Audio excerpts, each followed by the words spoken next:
आंबे खाऊन झाले असतीलच तुमचे, पण आम के आम आणि गुठलियों के दाम जसं म्हणतात, गुठलियाच का, आपण पेटीचे दाम पण वसूल करूया.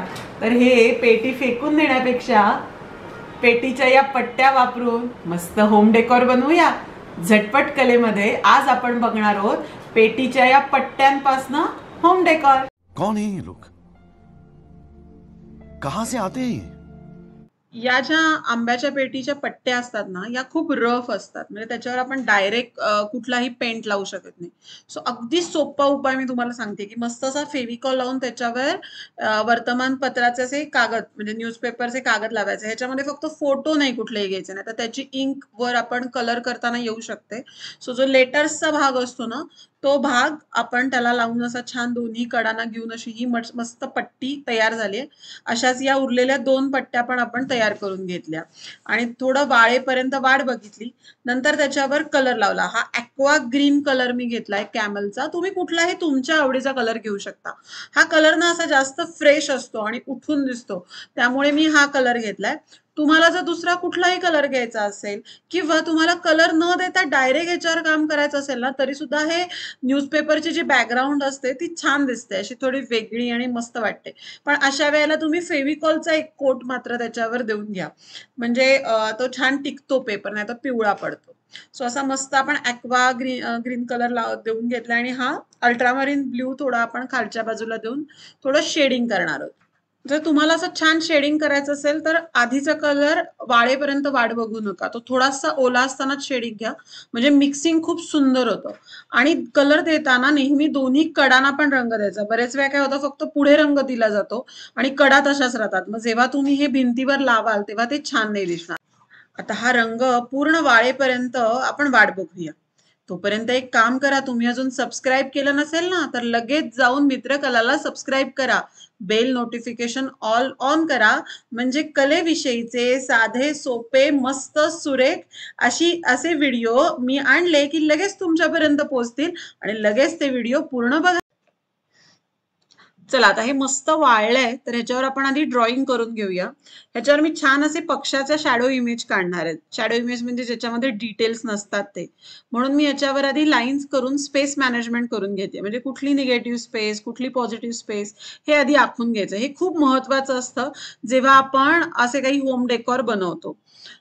तर हे करून झाल्यानंतर ह्याच्यावर मी अगदी सोप्या पद्धतीचे पक्षी काढतीये. तर तुम्हाला दिसत असेल अगदी शॅडो इमेज, मगाशी मी जो शब्द वापरला म्हणजे काय, त्याच्यामध्ये फार डिटेल नसतात. मग एखाद्या सावलीसारखी दिसावी अशी इमेज आपण इथे पक्ष्यांच्या घेणार आहोत आणि ह्यांच्या वेगवेगळ्या हालचाली इथे टिपणार आहोत, म्हणजे त्याला असा छान लाईव्हनेस येतो. सो होम डेकोर मध्ये ना तुम्ही अशी एखादी जिवंत वस्तू जेव्हा वापरता, म्हणजे पक्षी असतील, फुलं असतील, तर तेव्हा ना त्याला आपोआप एक लाईव्हनेस येतो आणि एक हालचाल तयार होते, जी छान वाटते बघताना. पक्षी काढताना काय केलंय, वरच्या बाजूला छान वर्तुळ काढून घेतलं, खाली ओव्हल शेप, 2 तिरक्या लाईन करून घेतल्या आणि मधला भाग ट्रायंगलने जोडून टाकला. तसाच आपण हा दुसरा पक्षी पण तसाच काढून घेतोय. वर हाफ सर्कल, खाली ओव्हल शेप, त्याला छोटंसं शेपूट आणि त्याच्या खाली असं छान एक शेपूट काढून घेतलं. सो असे हे अगदी सोप्या पद्धतीने आपण पक्षी काढायचे. रिपिटेटिव्ह फॉर्म आहे. आता एकच पक्षी मी मिरर मध्ये काढला, परत तोच रिपीट केला, फक्त त्याच्या शेपटीमध्ये चेंज केला. सो अशा अगदी सोप्या पद्धतीने त्याच फिगर आपण काढू शकतो. आता हा वरचा पक्षी कसा काढलाय, तर हाफ सर्कल करून वर डोक्याचं सर्कल आणि ह्याची शेपटी मात्र मी वरच्या बाजूला ट्रायंगल फॉर्म मध्ये दाखवले. सो या छोट्या छोट्या बदलांमुळे ना तुमचं चित्रांमध्ये हालचाली जाणवतात. या खूप महत्वाच्या असतात आणि आपण बघताना वाटतं अरे किती मेहनत घेतली, पण खूप सोप्या पद्धतीने आपण हे काढू शकतो.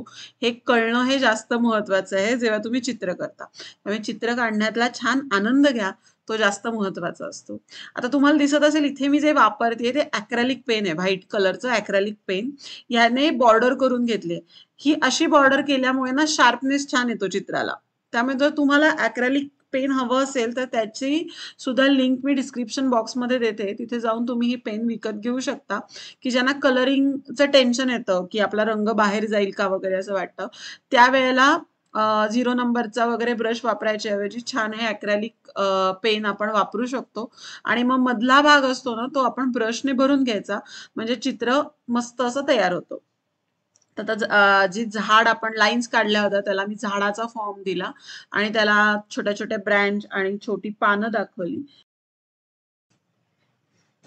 आता मगाशी म्हटलं तसे या पक्ष्यांचा शॅडो इमेज आहे, त्यामुळे एकच रंग द्यायचा आहे.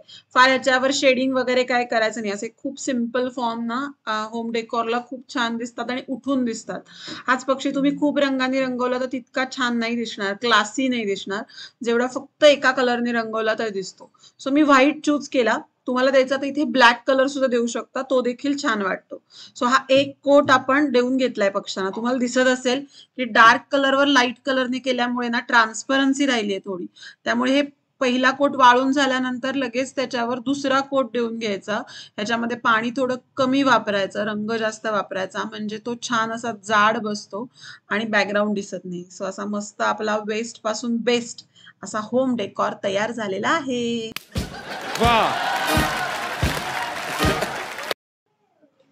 ह्याच्यामुळे माझी भिंत किती सुंदर दिसतीये ना. तुम्हाला पण आवडला असेल ना.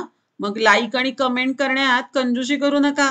लगेच लाईक करून टाका आणि कसा वाटला हे कमेंट बॉक्स मध्ये सांगा. अजून काही सुचवायचं असेल तर ते देखील तुम्ही कमेंट बॉक्स मध्ये सुचवू शकता, म्हणजे तसे व्हिडिओ मी नक्की आणेन. सबस्क्राईब देखील करा आणि असंच प्रेम करत राहा. धन्यवाद.